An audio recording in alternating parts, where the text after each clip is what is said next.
ఒకప్పుడు స్మార్ట్ ఫోన్లను గంటల తరబడి ఛార్జింగ్ పెట్టాల్సి వచ్చేది. అయితే క్విక్ ఛార్జింగ్, ఫాస్ట్ ఛార్జింగ్ లనేవి వచ్చిన తర్వాత తక్కువ సమయంలో వేగంగా బ్యాటరీ ఛార్జింగ్ సాధ్యపడుతోంది. ఈ నేపథ్యంలో క్విక్ ఛార్జింగ్ టెక్నాలజీని డెవలప్ చేసిన మొబైల్ ప్రాసెసర్ల దిగ్గజం క్వాల్కామ్ సంస్థ తాజాగా క్విక్ ఛార్జ్ 4+ అనే ప్రమాణాన్ని ప్రకటించింది. 6 నెలల క్రితం విడుదల చేయబడిన క్విక్ ఛార్జ్ 4 కి ఇది మరింత మెరుగుపరచబడిన వెర్షన్. ప్రస్తుతం వినియోగంలో ఉన్న క్విక్ ఛార్జ్ 4 కన్నా ఇది 15% వేగంగా మన ఫోన్ బ్యాటరీలను ఛార్జింగ్ చేయగలుగుతుంది. అలాగే 30% మరింత మెరుగ్గా ఇది బ్యాటరీలను ఛార్జింగ్ చేసి పెడుతుంది. ముఖ్యంగా పవర్ బ్యాంకులు, బ్యాటరీ ప్యాక్ల ద్వారా ఛార్జింగ్ చేసేటప్పుడు ఇది అనుకూలం. ప్రస్తుతం క్విక్ ఛార్జ్ ద్వారా ఛార్జింగ్ చేసేటప్పుడు ఉత్పత్తి అయ్యే వేడి కన్నా 3 డిగ్రీల సెల్సియస్ తక్కువ ఉష్ణోగ్రతని ఇది ఉత్పత్తి చేస్తుంది. ఈ సరికొత్త క్విక్ ఛార్జ్ 4+ ప్రమాణం ద్వారా ఇప్పటికే వినియోగంలో ఉన్న డ్యూయల్ ఛార్జ్ అనేది మరింత మెరుగుపరచబడింది. ఇంటెలిజెన్స్ థర్మల్ బ్యాలెన్సింగ్ అనే టెక్నాలజీ ద్వారా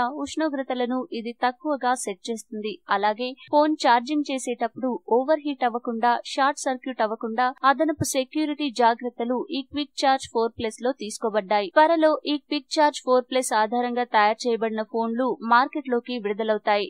ఈ వీడియో మీకు నచ్చితే లైక్ చేయండి, అందరికీ షేర్ చేయండి, కానీ సబ్స్క్రైబ్ చేయడం మాత్రం మర్చిపోకండి.